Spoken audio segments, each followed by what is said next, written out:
राज्य सरकाৰৰ শিক্ষা বিভাগে গ্ৰহণ কৰিব বিচৰা কেইটামান বিষয়বস্তুৰ ওপৰত মই আলোকপাত কৰিব খুজিছোঁ। আপোনালোকে জানে যে প্ৰধানমন্ত্ৰী নৰেন্দ্ৰ মোদী ডাঙৰীয়াৰ অধ্যক্ষতাত কেন্দ্ৰীয় কেবিনেটে ইতিমধ্যে নতুন ৰাষ্ট্ৰীয় শিক্ষানীতিক অনুমোদন জনাইছে।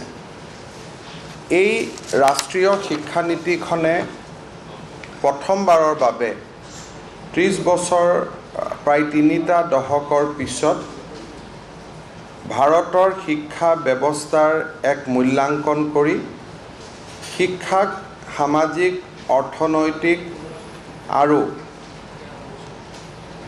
বৈজ্ঞানিক উৎকৰ্ষ সাধনৰ এক আহিলা হিচাপে গ্ৰহণ কৰাৰ প্ৰয়াস কৰিছে।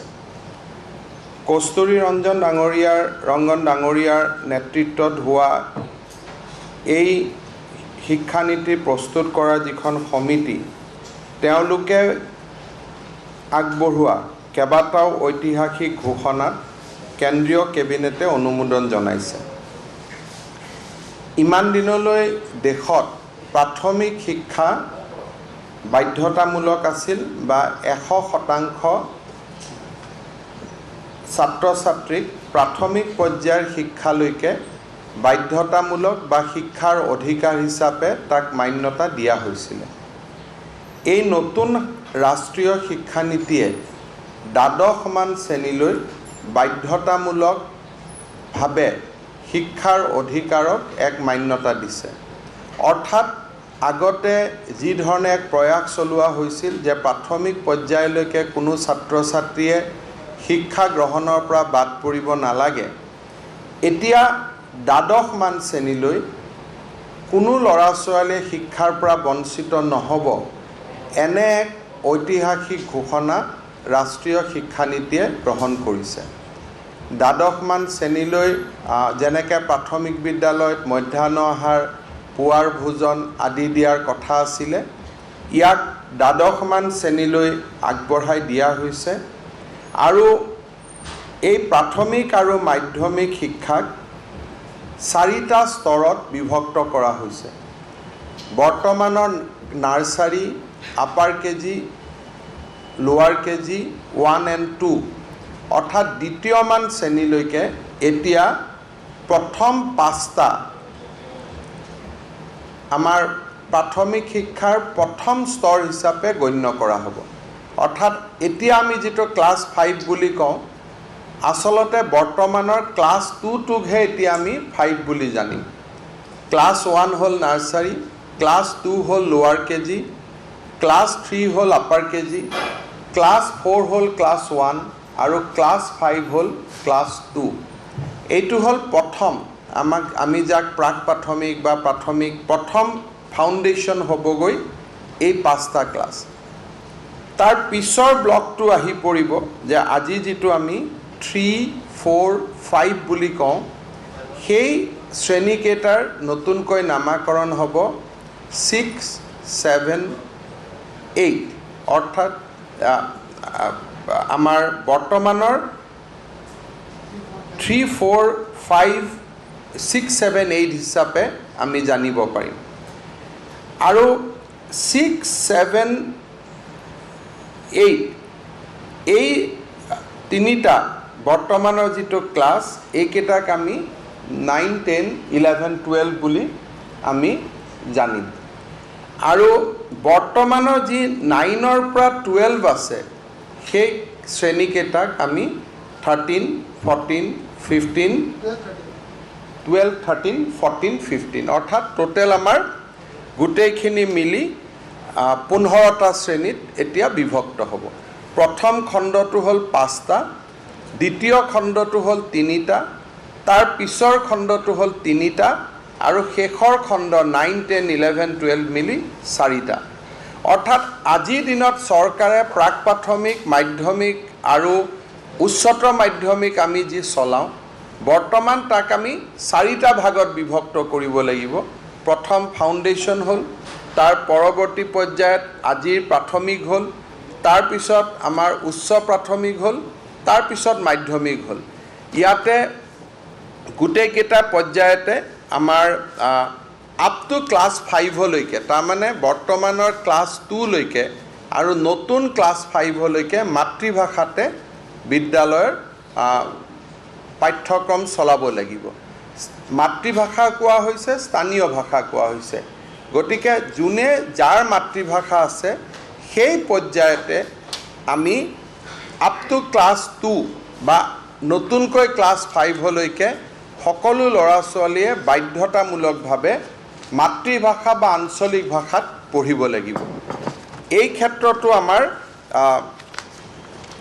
এটা নতুন পৰিৱৰ্তন হ'ব যে সকলো ল'ৰা ছোৱালীয়ে মাতৃভাষাত কথা কোৱা আৰু মাতৃভাষাৰ যিটো জ্ঞানৰ যিটো আজি ল'ৰা ছোৱালীয়ে কেতিয়াবা আঁতৰি যায়, সেই গোটেইখিনিয়ে শিক্ষা জীৱনটোৱে তেওঁলোকে মাতৃভাষা দি আৰম্ভ কৰিব। ঠিক সেইধৰণে ইউনিভাৰ্চিটি ডিগ্ৰী ক্ষেত্ৰতো আমাৰ 4 বছৰীয়া ডিগ্ৰী কোৰ্চ কৰা হৈছে।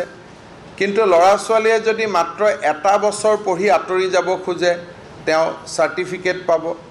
2 বছৰ কৰি যদি আঁতৰি যাব খোজে তেওঁ ডিপ্ল'মা পাব। 3টা বছৰ কৰি যদি আঁতৰি যাব খোজে তেওঁ ডিগ্ৰী পাব। আৰু 4টা বছৰ যদি কৰি আঁতৰি যাব খোজে ডিগ্ৰী উইথ ৰিচাৰ্চ পাব। কিন্তু এনেকুৱা বাধ্যতামূলক নহয় যে স্নাতক পৰ্যায়ত 4টা শ্ৰেণীয়ে আপুনি পঢ়িব লাগিব, মাত্ৰ 1টা শ্ৰেণী পঢ়িও আপুনি আঁতৰি যাব পাৰিব। আকৌ এটা সময়ত যদি আপুনি ঘূৰি আহিব খোজে ঘূৰিও আহিব পাৰিব, অৰ্থাৎ প্ৰথম পৰ্যায়ৰ নম্বৰখিনি তাত বেংক হিচাপে থাকি যাব। বিশ্ববিদ্যালয়সমূহে কলেজসমূহক লাহে লাহে এৰি দিব লাগিব। প্ৰত্যেকখন কলেজে একোটা স্বায়ত্তশাসিত কলেজলৈ ৰূপান্তৰ হ'ব। আজি যেনেকৈ আমাৰ 2-এখন অসমত কলেজ আছে, অট'নমাছ কলেজ বুলি আমি জানো। বাই 2030 সকলো কলেজে অট'নমাছ হৈ যাব। বিশ্ববিদ্যালয়ে আৰু কলেজবিলাকৰ ওপৰত তেওঁলোকে নিয়ন্ত্ৰণ নাথাকিব, কিন্তু এই কলেজবিলাকক নিয়ন্ত্ৰণ কৰাৰ বাবে ৰেগুলেটৰী কমিশ্যনৰ ব্যৱস্থা থাকিব। আমাৰ ক্লাছ 8ৰ পৰা ভকেশ্যনেল এডুকেশ্যনক গুৰুত্ব দিয়া হৈছে আৰু ভকেশ্যনেল ছাবজেক্টসমূহ কম্পালচৰিলি ইয়াত ৰখাৰ ব্যৱস্থা কৰা হৈছে। মই এই কথাখিনি এইকাৰণে উল্লেখ কৰিছোঁ যে ৰাষ্ট্ৰীয় শিক্ষানীতিখন ৱেবছাইটত আছে, আমি সকলোৱে পঢ়িবও পাৰোঁ, জানিবও পাৰোঁ। কিন্তু ইয়াৰ যিবিলাক ৰিকমেণ্ডেশ্যন, সেই ৰিকমেণ্ডেশ্যনবিলাক যদি আমি ইমপ্লিমেণ্ট কৰিব লাগে তেতিয়াহ'লে বৰ্তমান শিক্ষা ব্যৱস্থাটোত এক ষ্ট্ৰাকচাৰেল ৰিফৰ্মছ, কমপ্লিট ৰিফৰ্মছ আমি আনিব লাগিব। তাৰমানে আজি যি কৰি আছোঁ তাতকৈ সম্পূৰ্ণ বেলেগ হ'ব, পৃথক হ'ব। আৰু এই পৃথক আৰু বেলেগ কৰিব যাওঁতে ৰাজ্য চৰকাৰে নিজৰ আমাৰ যিটো বৰ্তমানৰ শৈক্ষিক কাঠামো আছে তাত সম্পূৰ্ণ পৰিৱৰ্তন কৰিব লাগিব। সেইকাৰণে আমি অধিক সময়লৈকে অপেক্ষা নকৰি আমাৰ ৰাজ্য চৰকাৰৰ শিক্ষা বিভাগৰ প্ৰধান সচিবৰ নেতৃত্বত আমি 40জনীয়া 40 মেম্বাৰ্ছ আমি এখন কমিটি গঠন কৰিব খুজিছোঁ, যি নিজক কেইবাটাও ভাগত বিভক্ত কৰি ল'ব। প্ৰত্যেকটো ভাগকে একোজন ব্যক্তিয়ে শ্বেয়াৰ কৰিব যে প্ৰাক প্ৰাথমিক শিক্ষা কেনেকৈ আমি অসমত ইমপ্লিমেণ্ট কৰিম, অৰ্থাৎ নতুন 5, পুৰণা ক্লাছ 2। তাৰ পিছৰ স্কুলবিলাক কেনেকৈ হ'ব। মাতৃভাষা বুলি কোৱাৰ লগে লগে বড়ো, মিচিং, ৰাভা অকল অসমীয়া হৈ নাথাকিব।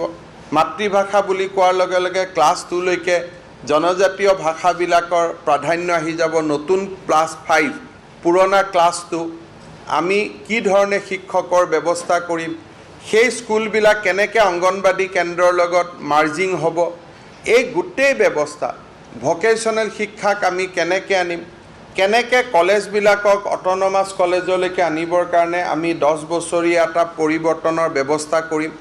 এতিয়া ক্লাছ 12লৈকে অৱশ্যে এটা ভাল যে অসমত কৰি অহা বহুত কাম এই শিক্ষানীতিত প্ৰকাশ পাইছে।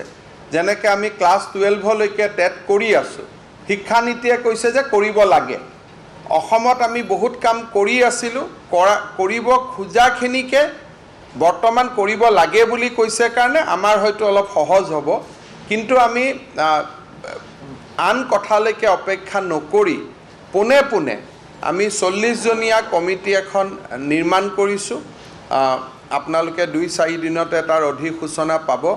তেওঁলোকে সাব গ্ৰুপ হৈ ল'ব, নিজৰ পৃথক পৃথক গ্ৰুপ কৰি ল'ব আণ্ডাৰ দ্য অভাৰঅল যিটো প্ৰিন্সিপাল ছেক্ৰেটাৰীয়ে ছুপাৰভাইজ কৰিব। আৰু আমি বাই জানুৱাৰী আমি ব্লু প্ৰিণ্টখন আনিব খুজিছোঁ যে অসমত আমি কেনেকৈ ৰাষ্ট্ৰীয় শিক্ষানীতিক আমি বলবৎ কৰিম। চ' ডেট আমি বহুত দিনলৈকে অপেক্ষা কৰি থাকিব নালাগে। By January we want to present a blueprint যে অসমত আমি কি ধৰণে ৰাষ্ট্ৰীয় শিক্ষানীতিক আমি অসমৰ প্ৰেক্ষাপটত আমি ৰূপায়ণ কৰিব খোজোঁ। So' the committee will start functioning within a period of 7 days and hope that by 31st December they will complete their recommendation যে কি ধৰণে আমি ৰাষ্ট্ৰীয় শিক্ষানীতিক অসমত আমি ৰূপায়ণ কৰিম। এটা কথা ঠিক যে 6% GDP ইয়াত ব্যৱহৃত হ'ব, অৰ্থাৎ দেশৰ আৰু ৰাজ্যৰ। অসমত আমি ক্ল'জ টু 6% আমাৰ এডুকেশ্যনেল এক্সপেণ্ডিচাৰ আছে, কিন্তু কেন্দ্ৰত 3% আছে GDP। গতিকে 3% GDP বঢ়াৰ লগে লগে শিক্ষাৰ ওপৰত বৰ্তমানে কৰি অহা ব্যয় আৰু বহু গুণ বৃদ্ধি হ'ব in terms of both quantity and quality. আৰু প্ৰাক প্ৰাথমিক শিক্ষা অৰ্থাৎ ক্লাছ 5লৈকে মাতৃভাষাতে হ'ব খোজাৰ পৰিপ্ৰেক্ষিতত মই ভাবোঁ যে বহুত যুৱক যুৱতীয়ে এটা নতুনকৈ শিক্ষা বিভাগৰ লগত জড়িত হোৱাৰ এটা সুবিধা পাব। কাৰণ যেতিয়া আপুনি অসমত আজি 25,000 গাঁও আছে, হেলমেট ৱাইজ যদি আমি একোটা প্ৰাক প্ৰাথমিক কেন্দ্ৰও আমি কৰিব যাওঁ তেতিয়াহ'লে নট লেছ দেন 75,000 আমি নতুন ইনফ্ৰাষ্ট্ৰাকচাৰ নিৰ্মাণ কৰিব লাগিব। বড়ো গাঁৱত বড়ো, মিচিং গাঁৱত মিচিং, ৰাভা গাঁৱত ৰাভা, এই ধৰণৰ এটা নতুন কাঠামো নিৰ্মাণ কৰিব যাওঁতে মই ভাবোঁ যে বহুত লোকে শিক্ষা বিভাগৰ লগত জড়িত হোৱাৰ এটা সুযোগ লাভ কৰিব আৰু সেই দিশত আমি আগবাঢ়ি যাব খুজিছোঁ। আৰু ৰাষ্ট্ৰীয় শিক্ষানীতিক অসম চৰকাৰে আনুষ্ঠানিকভাৱে আমি আদৰণি জনাইছোঁ। বিশেষকৈ আমাৰ দৰে ৰাজ্যত য'ত মাতৃভাষা, থলুৱা কলা সংস্কৃতি আদি লুপ্ত হোৱাৰ এটা অভিযোগ ক্ৰমবৰ্ধমানভাৱে চলি আছিলে, তাৰ পৰিপ্ৰেক্ষিতত ৰাষ্ট্ৰীয় শিক্ষানীতিয়ে আমাৰ অসমৰ বাৰেবৰণীয়া কলা কৃষ্টি সংস্কৃতি, আমাৰ ভাষা উপভাষা এই গোটেইবিলাকক আগবঢ়াই নিয়াত এক বহুত ডাঙৰ বৰঙণি আগবঢ়াব। ক্লাছ 12লৈকে শিক্ষা সাৰ্বজনীন হোৱা বাবে এডুকেশ্যন উইল বি ইউনিভাৰ্চেলাইজ, অৰ্থাৎ শিক্ষা ক্লাছ 12লৈকে সাৰ্বজনীন হোৱা বাবে আমাৰ ভাৰতত শিক্ষা আৰু মানৱ সম্পদৰ এক দ্ৰুত বিকাশ সম্ভৱ হ'ব। গ্ৰেজুৱেশ্যন, পোষ্ট গ্ৰেজুৱেশ্যন এইবিলাকত বহুত বেছি লিবাৰেল হোৱাৰ কাৰণে যে ফিজিক্স পঢ়ি লগত হিষ্ট্ৰী পঢ়িব পাৰিব, কোনোবাই কেমেষ্ট্ৰি পঢ়ি লগত তেওঁলোকে পলিটিকেল চায়েন্স পঢ়িব পাৰিব। গতিকে মানুহৰ আজি যি আমি ছায়েন্স আৰ্টছ বুলি ছায়েন্সৰ ল'ৰাজনক ভাৰতৰ সংবিধানৰ কথা সুধিলে একো গম নাপায়, পলিটিকেল ছায়েন্সৰ ল'ৰা এজনক ফিজিক্সৰ কোৱাণ্টামৰ থিয়ৰীৰ ওপৰত তেওঁলোকৰ প্ৰাথমিক ধাৰণাও নাথাকে। এই গোটেই ধাৰণাটো বদলি হৈ এতিয়া প্ৰত্যেকজন ছাত্ৰ ছাত্ৰীয়ে এটা পূৰ্ণ মানৱ সম্পদলৈ ৰূপান্তৰ হোৱাৰ সুযোগ পাব। গতিকে আমি ৰাজ্য চৰকাৰে এই ৰাষ্ট্ৰীয় শিক্ষানীতিক আদৰণি জনাইছোঁ আৰু সময়ৰ অপব্যয় নকৰাকৈ অহা সপ্তাহৰ পৰাই আমি এই পলিচিটোক ইমপ্লিমেণ্টেশ্যনৰ কামত এই পলিচিটোক ইমপ্লিমেণ্ট কৰাৰ দিশত আমি আগবাঢ়ি যাব খুজিছোঁ। To be precise, state government is going to create constitute a 40-member committee under the leadership of Principal Secretary Education, who will be divided into various subgroups as per recommendation of National Education Policy, and will quickly prepare a blueprint how to implement National Education Policy in Assam by 31st December. That is what our target is. So এই কথাখিনি মই আপোনালোকক ক'ব খুজিছিলোঁ আৰু মই ভাবোঁ যে অসমৰ ৰাইজেও ৰাষ্ট্ৰীয় শিক্ষানীতিৰ ওপৰত এটা সম্যক ধাৰণা পাব।